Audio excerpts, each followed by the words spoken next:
अस्सलामु अलैकुम वरहमतुल्लाहि ताला बरकातुहू। अस्सलामु अलैकुम वरहमतुल्लाहि ताला बरकातुहू। साथियों, मैं हसन रज़ा आपके अपने ही यूट्यूब चैनल हसन मिसबाही पर खुशामदीद करता हूँ, वेलकम करता हूँ।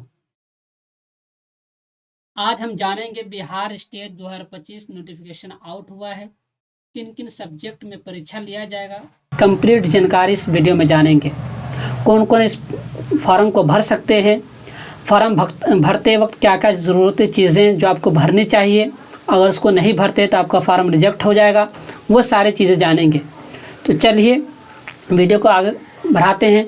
अगर अभी तक कि आपने इस वीडियो को, इस चैनल को सब्सक्राइब नहीं किया है तो आप इस चैनल को सब्सक्राइब कर लें, ताकि कोई भी अपडेट आए तो आपको सबसे पहले इस चैनल के माध्यम से आप तक पहुँचे। पहला मैं आपको बता दूं कि ये जो फॉर्म भराया जाएगा,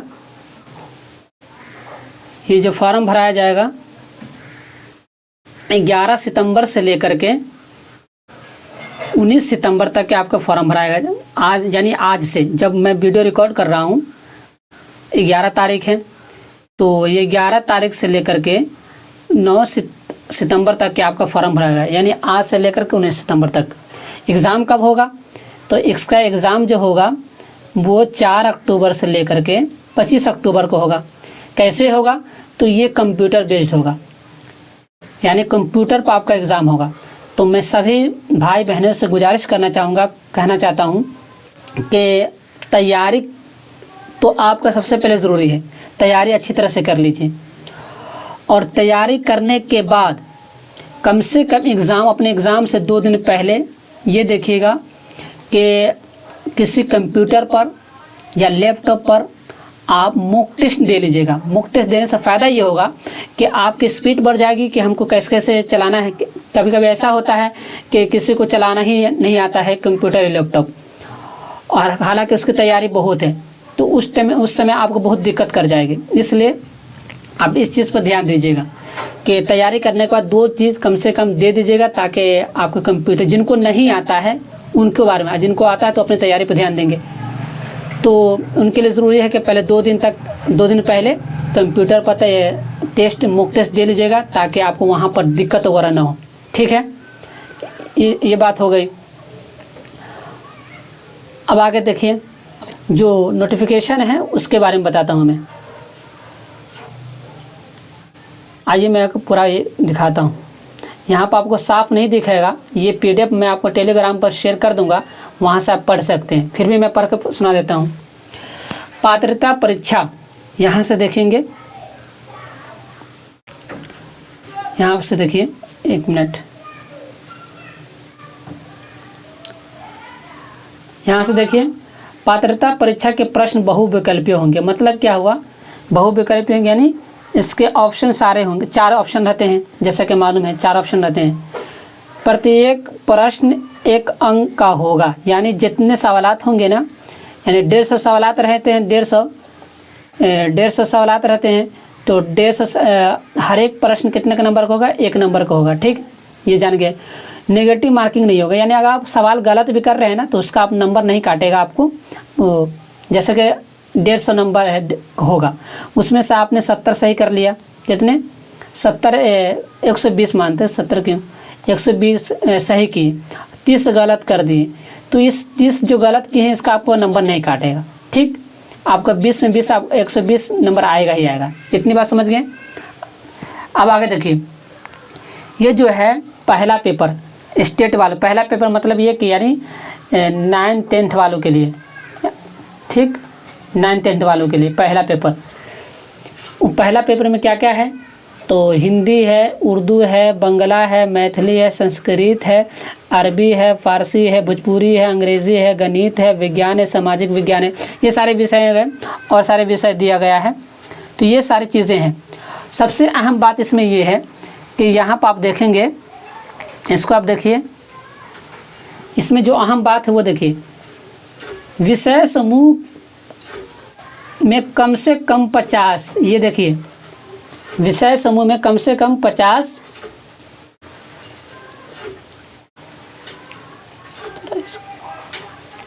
कम से कम 50% अंक होना सहित किसी मान्यता प्राप्त विश्वविद्यालय से स्नातक अथवा स्नातक उत्तर में अथवा इसके समतुल्य उतरने एवं राष्ट्रीय अध्यापक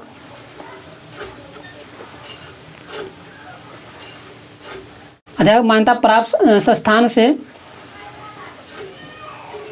बीएड होना चाहिए। यानी यहाँ पर ये कहने का मतलब है, आपका ये पूरे कहने का मतलब ये है कि आप ग्रेजुएशन किए हों, ठीक, ग्रेजुएशन करने के बाद बीएड किए हों, और जो आपने ग्रेजुएशन किया है उसमें कम से कम आपको 50% नंबर होना चाहिए। अगर आपको 49% नंबर है तो आप फार्म नहीं भर सकते। इस पूरे कहने का मतलब यहाँ से यहाँ तक के यही, यहाँ से यहाँ तक कहने का मतलब यही है, ठीक है, ये समझ गए आप। चलिए, और इसी तरह इसका सेकेंड पेपर यानी जो 11th-12th के लिए है, उसके लिए उसके लिए भी कौन कौन विषय है, यानी 11th-12th, ठीक है। उसमें विषय कौन कौन सा है? हिंदी है, उर्दू है, अंग्रेज़ी है, संस्कृत है, बंगला है, मैथिली है, मगही है, अरबी है, फारसी है, भोजपुरी है, पाली है, प्राकृत है, गणित है, भौतिक विज्ञान है और सारे हैं। इसमें भी क्या है, इसमें भी शर्त क्या क्या है वो देखिए। जो अहर्ता जो प्रशिक्षण अहर्ता है उसके बारे में पूछा गया है कि इसमें में आपको 50% चाहिए और ग्रेजुएशन तो होना ही चाहिए, और प्लस में बीएड, इसमें ग्रेजुएशन तो नहीं कर तो चाहिए, लेकिन इसमें है पोस्ट ग्रेजुएशन मांगते हैं, ठीक है। पोस्ट ग्रेजुएशन नहीं बल्कि पोस्ट ग्रेजुएशन आप किए हो तब एमए वगैरह, तब आप फार्म यानी सेकेंड वाले यानी 11th-12th वाला फार्म को भर सकते हैं, वरना नहीं भर सकते हैं, ठीक। जिस तरह 9th-10th में था कि ग्रेजुएशन और बीएड है तो आप भर सकते हैं और 50 नंबर है तो भर सकते हैं, लेकिन इसमें यह है कि 50% हो पोस्ट ग्रेजुएशन में और बीएड साथ में हो, तब ये फार्म भर सकते हैं आप।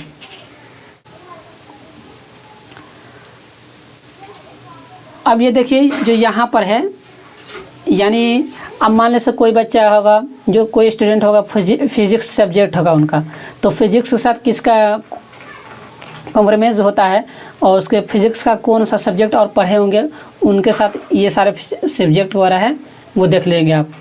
केमिस्ट्री, जो किसी का सब्जेक्ट केमिस्ट्री है तो केमिस्ट्री के साथ क्या क्या है वो देख लीजिएगा। इकोनॉमिक वगैरह है, ये सारी चीज़ें सब्जेक्ट के मुताबिक है।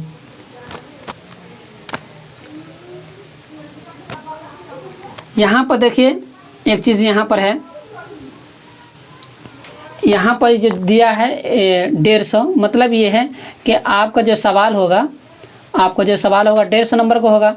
तो शिक्षण काला देख रहे हैं, यहाँ पहले देख लेते प्रश्न पैटर्न कैसा कैसा है वो देखिए। माध्यमिक शिक्षा प्राप्त परीक्षा में पूछे जाने वाले प्रश्नों में 100 अंक का होगा और 50 अंक शिक्षण कला दक्षता पर होगा। यानी बता रहे हैं कि सब्जेक्ट का होगा आपको 100 नंबर, कितना सब्जेक्ट जो आप सब्जेक्ट लेंगे, या तो हिंदी लेंगे या उर्दू लेंगे या फारसी लेंगे, यानी जो आपका सब्जेक्ट है उसमें आपका 100 नंबर का होगा, और शिक्षण कला जो होगा वो 50 नंबर का होगा। तो दोनों को मिलाकर कितना हो जाएगा? दोनों को मिलाकर हो जाएगा 150, ठीक। अब आगे देखिए, और इसमें ये उम्र वगैरह के बारे में दिया है कि कौन से, अगर जनरल में आते हैं पुरुष तो 37 वर्ष, ये सारे उम्र के बारे में आप देख लीजिएगा आप किस कैटेगरी में आते हैं। उसके बाद है कि अगर सामान्य लोग हैं तो उसको कितना नंबर लाना पड़ेगा, ये है, यानी सामान्य लोग आते हैं तो उसको 50% नंबर लाना पड़ेगा। पिछड़ा वर्ग में है तो 45.5% लाना पड़ेगा। ये सारी चीज़ें इसको भी आप देख लेंगे। पीडीएफ में टेलीग्राम पर हसन मिसवाई टेलीग्राम पर भेज दूंगा, वहाँ से आप देख सकते हैं। हाँ, यहाँ पर देख लीजिए कि यह एक प्रमाण पत्र है कि यानी एक ये प्रमाण पत्र का मतलब ये है कि अगर आप एक मतलब स्टेट पास कर लेते हैं तो लाइफ टाइम के लिए आपको एलिजिबल माना जाएगा, ठीक है। ये इतना चीज़ में ये दिया गया है, ये सब है। फार्म फीस कितना है? तो फार्म फीस है 960 रुपया, पहला पेपर भरेंगे तब। अगर दोनों पेपर भरते हैं तो 1440 रुपये। हाँ, लेकिन अनुसूचित जाति के लिए 760, और दोनों पेपर भरेंगे तो 1140 रुपये आपको भरना पड़ेगा। फीस तो महंगा है, हालांकि सरकार ने कहा था कि 100 रुपये लेंगे, तो वो कंपटीशन के लिए शायद। नॉर्मलाइजेशन होगा और कंप्यूटर बेस्ड एग्ज़ाम होगा, इसलिए कि 14 तारीख से 4 तारीख से लेकर 25 तारीख तक एग्ज़ाम होगा। तो किसी का सवाल एकदम आसान होगा, किसी का एकदम भारी होगा, तो नॉर्मलाइजेशन तो होगा ही होगा। वो कम से कम 2-3 नंबर का फ़र्क होता है और कुछ ज़्यादा नहीं। और इसमें बताया गया है कि कंप्यूटर बेस्ड एग्ज़ाम होगा, 2.5 घंटे का टाइम रहेगा। ये सारी बातें बताई गई हैं। जो मेन बात है वो आपको बता दे रहा हूँ।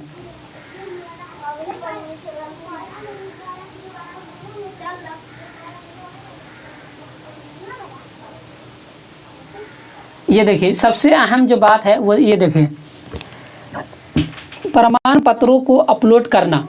अभ्यर्थी निम्नलिखित, यानी यहाँ पर बता रहे हैं कि जब फॉर्म भरेंगे तो क्या क्या डॉक्यूमेंट्स आपका लगेगा। वो है 10वां का प्रमाण पत्र लगेगा, और जो उसका रिजल्ट है, कितने अंक प्राप्त किए हैं वो लगेगा डेट के साथ। 12वें का जो प्रमाण पत्र है और अंक कितना आया है वो लगेगा। स्नातक में यानी ग्रेजुएशन में कितना नंबर आया है सब उसका भी लगेगा।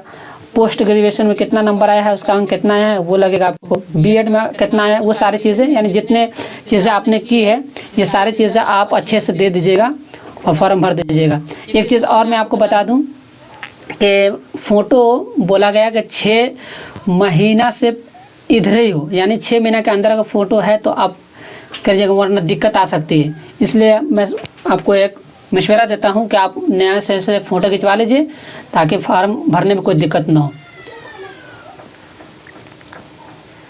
अब यहाँ से देखिए एनसीएल मतलब एनसीएल का मतलब ये है कि ये जो है, इस पूरे बात को मैं यहाँ पर ये समझाना चाहता हूँ कि मैं ऐसा ही कहकर समझा रहा हूँ। जैसे कि मान लो कोई लड़की है और किसी लड़की की शादी हो गई और वो अपने हस्बैंड के साथ रहते हैं, तो बोल रहे हैं हस्बैंड कि यहीं पर मैं समझा दूँ आपको। चले एक सादा पेज ले लेते हैं। जैसे कि मान लीजिए इसमें यहाँ पर ले लेता हूँ, कोई एक ए नाम की लड़की है, उसकी शादी हो गई कहीं और, ठीक। तो अब वो फार्म में क्या क्या लगेगा, आवासी लगेगा, आवासी आई, और उसके बाद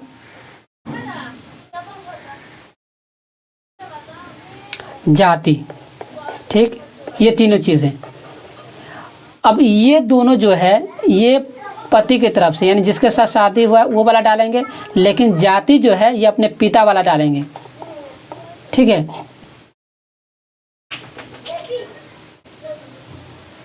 ये पिता वाला डालेंगे, जाति पिता वाला, और आवासीय और आय क्या जिसका शौहर है, जो हस्बैंड है, उसका डालेंगे। ये चीज़ इसमें बताया गया है, ठीक है। तो ये सारी चीज़ें हैं इसमें, और जो मोटी बातें थी, जो ज़रूरी थी वो बातें बता दी हैं। लेकिन अब मैं फिर से आपको एक सजेशन देना चाहूँगा कि तैयारी करने के बाद कम से कम 2-3 मरतबा आप कंप्यूटर या लैपटॉप पर मॉक टेस्ट लगा करके चेक कर लीजिएगा कि हाँ मुझे चलाना आ रहा है कि नहीं आ रहा है, कौन सा ऑप्शन कहाँ से कैसे सही होगा। इससे फ़ायदा ये होगा कि वहाँ पर आपको घबराहट महसूस न होगी। लेकिन पता चलेगा कि आप यहीं पर तैयारी तो फुल कर ले, लेकिन वहाँ पर जाने के बाद कि आपको लैपटॉप चलाने ही नहीं आ रहा है, कंप्यूटर चलाने ही नहीं आ रहा है, बार बार किसको देखेंगे, टाइम बहुत कम रहता है, उसमें क्वेश्चन भी करना रहता है। तो उससे बेहतर है कि आप उस परेशानी झेलने से बेहतर है कि आप 2 दिन अपने लिए निकाल लीजिएगा और किसी कंप्यूटर या लैपटॉप से उस पर मॉक टेस्ट लगा के ये समझ लीजिएगा कि हम कहाँ पर गलती कर रहे हैं, जो गलती होगी उसको सुधार लीजिएगा, ठीक है। अगर आप उर्दू की तैयारी कर रहे हैं तो हम फ्री में आपको फ्री PDF भी देंगे उर्दू का, और ये जो PDF है उसको टेलीग्राम हसन मिसवाही पर डाल दूंगा। और अगर अभी तक के आप हसन मिसवाही यूट्यूब चैनल को, ये चैनल का नाम है हसन मिसवाही, इसको सब्सक्राइब कर लीजिएगा। और हम जब पढ़ाएंगे 20 दिन, उसमें वो क्वेश्चन पढ़ाएंगे जो मैक्सिमम ज़्यादातर क्वेश्चन पूछे जाते हैं। इसलिए अगर चाहते हैं हमसे पढ़ने के लिए तो अगर फ्री PDF में मिलेगा, आपको 1 रुपया भी नहीं देना है। ये PDF कहाँ मिलेगा, तो टेलीग्राम पर मिलेगा हर दिन, ठीक है। जब तक कि मिलते हैं, खुदा हाफिज़।